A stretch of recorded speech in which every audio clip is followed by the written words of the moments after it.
రాజమల్లయ్య గారు రంగారెడ్డి నుంచి కాలర్ రెడీగా ఉన్నారు. రాజమల్లయ్య గారు నమస్కారం సార్. భరత్ గారు చర్చ పెట్టినందుకు నమస్కారం అండి మీకు. నమస్తే. ఇట్స్ అవర్ డ్యూటీ రాజమల్లయ్య గారు. ఎస్ చెప్పండి సార్. మీరు రోజు పెట్టే చర్చలు చూస్తుంటారు సార్. ఇక్కడ ఒక్కటే అంశం సార్ వాళ్ళు అందరు ఉన్నారు కదా, ఇక్కడ నాకు ఒకటంటే ఇప్పుడు సిపిఎస్ ఎంప్లాయీస్ కు రిటైర్డ్ అయిన తర్వాత వాళ్ళకు ట్రెజరీ ఐడి ఉండదు. వాళ్ళకు ఏ విధంగా హెల్త్ స్కీమ్ ఇంప్లిమెంట్ చేస్తారు. ఇంకొకటి ఏంటంటే సిపిఎస్ ఎంప్లాయీస్ కి ఇప్పటికి కూడా ఎవ్రీ మంత్ శాలరీ కంటే ముందే ఆడిట్ అవుతుంది. ఆడిట్ అవుతున్నప్పుడు సిపిఎస్ గవర్నమెంట్ కాంట్రిబ్యూషన్ ఒక సంవత్సరం వరకు కూడా క్రెడిట్ కావట్లేదు. మరి రేపు ఇది ఇంప్లిమెంట్ అయిన తర్వాత సంవత్సరం వరకు ఇంత క్రెడిట్ కాకుంటే రేపు నేను కట్టిన అమౌంట్ కు రెస్పాన్సిబుల్ ఎవరు? ఇప్పుడు ఎందుకంటే మీరు అన్నట్లు చాలా ఉన్నాయి, ఉద్యోగ సంఘాలే ఉంటారు అంటారు. ఆ సమయంలో ఉద్యోగ సంఘాల ప్రభుత్వం నయానో భయానో చెప్పి వీళ్ళేమన్నా చేస్తే ఇప్పటికి ఎన్ని పిఆర్సీలైనా ఏ రాకుండా ఎట్లా నోరు మూర్చుకున్నటువంటి పరిస్థితి అంటే సమాజంలో ఉన్నటువంటి గ్రౌండ్ లెవెల్లో ఉన్నటువంటిది. ఇప్పుడు సిపిఎస్ ఎంప్లాయీస్ కి సంబంధించినటువంటి రేపు ఒకవేళ అతనికి ట్రెజరీ ఐడి ఉండదు, వాళ్ళకి ట్రీట్మెంట్ ఏ విధంగా జరుగుతుంది? ఈ రెండు అంశాల పైన శ్రీపాల్ రెడ్డి గారు, లచ్చిరెడ్డి గారు ఉన్నారా ఫోన్ లైన్ లో? జగదీశ్వర్ గారు ఉన్నారా? రాజమల్లయ్య గారు దానికి ఆన్సర్ చేయగలరు. చెప్పండి సార్ లచ్చిరెడ్డి గారు. ఇప్పుడు రాజమల్లయ్య గారు అన్నట్టు సిపిఎస్ ఎంప్లాయీస్ కి పెన్షన్ ఉండదు, వాళ్ళకి ఎట్లా కట్ అవుతుంది అనేది రాజమల్లయ్య గారు చెప్తున్న ఆలోచన. మేము ఆల్రెడీగా అది ప్రభుత్వం దృష్టికి కూడా తీసుకెళ్లినాము. యాక్చువల్ గా దాంట్లో మీరు ఒకసారి ఆ స్కీమ్ ని ఇప్పుడు మనము బేసిక్ ఎంత అమౌంట్ కట్టాలనేది మనకు ఒక ఫిక్స్ ఉంది.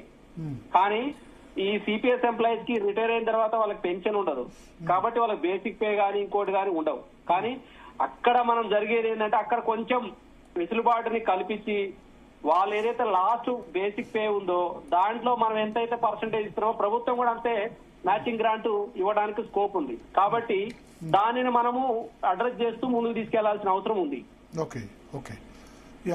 భరత్ గారు చెప్పండి. ఇప్పుడు అవుట్ సోర్సింగ్ వాళ్ళు కూడా ఎంప్లాయీసే, వాళ్ళవి ప్రాణాలే, వాళ్ళకు వచ్చేవి జబ్బులే.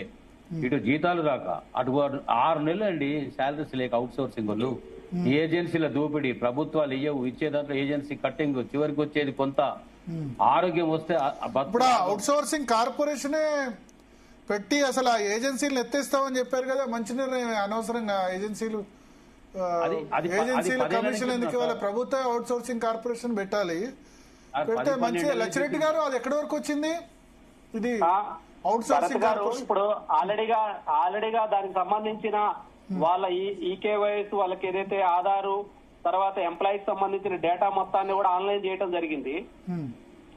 నెక్స్ట్ ఏప్రిల్ 1st వీక్ వరకు గవర్నమెంట్ ఆలోచన ఏముందంటే కార్పొరేషన్ చేసేసి వాళ్ళకి ఏదైతే ఇప్పుడు మా లాంటి స్కీమ్స్ మీరు ఇప్పుడు జర్నలిస్టులు అన్నారు, ఎట్లయితే వాళ్ళకు వస్తున్న స్కీమ్స్ లో కూడా వాళ్ళ నుంచి అమౌంట్ ప్రభుత్వం కూడా అమౌంట్ వేసి వాళ్ళకు కూడా ఈ స్కీమ్స్ అంటే పక్కన ఏపీ కావచ్చు, పక్కన కర్ణాటక కావచ్చు, వేరే స్టేట్స్ కూడా కార్పొరేషన్ చేసిన యూపీ కావచ్చు, ఏదైతే అవుట్ సోర్సింగ్ కార్పొరేషన్ చేసినాయో సేమ్ సిమిలర్ గా వాళ్ళకు కూడా చేసే ఆలోచనలు ఉన్నాయి.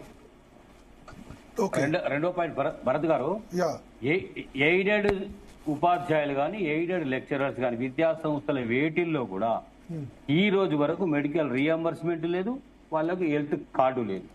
వాళ్ళకి బేసిక్ పే ఉంది, రెగ్యులర్ టీచర్సే, but they are working in budget control aided సంస్థల్లో పనిచేస్తారు.